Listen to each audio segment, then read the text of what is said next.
آمی صبح بخیر. صبح بخیر آقای باس. جان چجور خیرت داری؟ سلامت.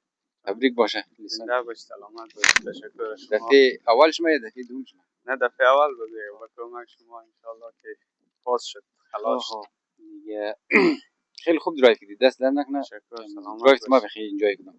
تشکر. واقعا میرخم آدمایی که با آمادگی کامل میاد درایو نه دیگه خیلی خوبه.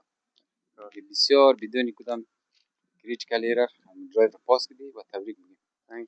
تشکر. چی گفتنی ده برای کسایی که نمیخواد لیسانس بگیرن؟ کسایی که نو گفتنی میگه که میخواد لیسانس رو بگیره پیش از تست گرفتن اپایمنت باید کمرای درایوینگ اسکول بره.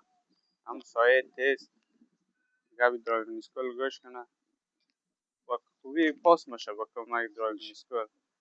آقای عباس بهترین درایوینگ اسکول استاد همراه استاد عباس برین. شماره استاد عباس همون زیر ویدیو میزنه. همراهش برین، بسیار گل آدم. همراهش زیاد کمک من. دیگه تشکر، دیگه چیز گفتنی نه. خب سلامت باشی دیگه، وقتشم خوش دیگه، بازم تبریک باشه. قربان. Thank you.